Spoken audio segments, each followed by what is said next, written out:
The hour is late, the tea is hot. It's time for Sleepless Jim's Late Night Booktube.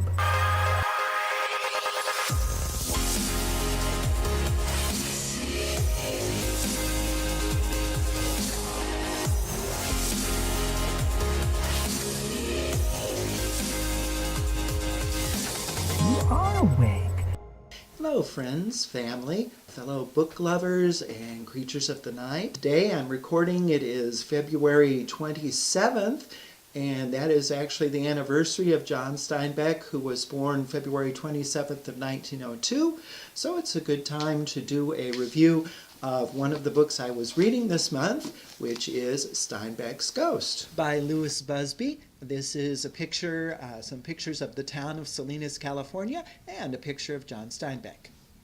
Steinbeck was, of course, the author of such famous classic novels as Of Mice and Men, East of Eden, Travels with Charlie, and Red Pony. This charming book is set in his hometown of Salinas, California. So in this book you get a great sense of the locale, and the beautiful countryside is described. So it's a very wonderful experience reading this book. You get to feel like you know John Steinbeck by the experience of these characters. The main character of the book is Travis, and he's 13 years old. And recently his family has moved to a new house. His parents went back to school and got better jobs, so they have moved up in the world and moved to a new subdivision called Bella Linda Terrace. And although Travis likes it, he finds that he is lonely, actually. He misses his old neighborhood. I'm going to read a little passage from the book so that you'll get a sense of this. The only sound in the house this afternoon was the wind pushing, whistling in doorways and windows. That sound, the wind, made the whole world seem even more quiet than it actually was. He could almost hear his mom telling him to go outside and get some air, but the wind and the heat and the stillness kept him inside. Besides, he wasn't allowed to leave Bella Linda Terrace to take his bike beyond the big stone wall. He was only allowed to ride his bike up one perfect street and down another. Travis found himself at his desk. He had homework, but it stayed in his backpack, and his backpack stayed hung on its hook on the back of his door. His parents wouldn't be home till past 8, and Travis had no idea how he was going to get through the long, quiet hours. So he stared west toward the ocean, which was a band of blue fog on the horizon. He stared past the other streets of Bella Linda Terrace, past the golf course and the dark, sharp ravine of El Toro Creek, past Highway 101. He stared at downtown Salinas, at Old Town. He thought maybe if he stared long enough, he would spot his old house on Riker Street. Then he remembered the library. Whenever he thought of his old life, the library was the first thing that sprang to mind. Every Saturday, Travis and his parents went to the nearby public library, the John Steinbeck Library.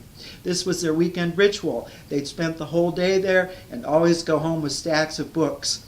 As much as you can carry, his mom used to tell him.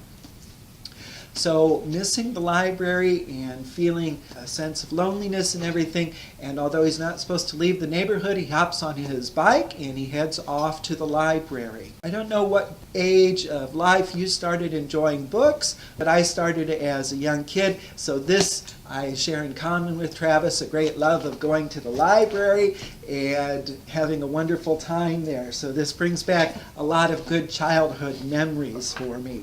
I think anyone age 10 or up is going to enjoy this book. So if you have a youngster who likes to read that you share books with, go ahead and get an extra copy. You can read it together. There are a lot of issues in this book that will be good for discussion with adults and with children, because when he goes to the library, he finds out his librarian, who has always been a great friend to him and made suggestions on book to read, tells him that because of budget cuts, the library is going to be closed.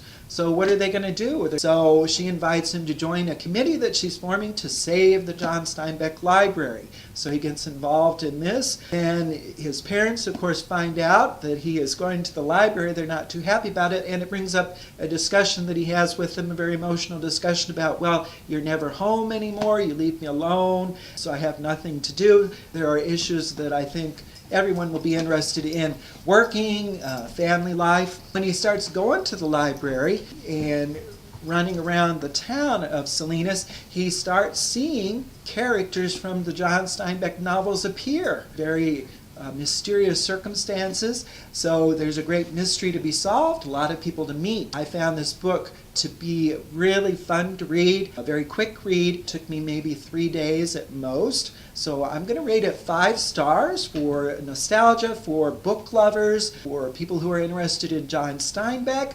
So make sure you get out and give this one a chance. And I look forward to speaking to you a little bit later about some of the other books I'm reading. Thank you. Come up here. And this is Gail. Look at the camera, Gail. Gail. Gail. There.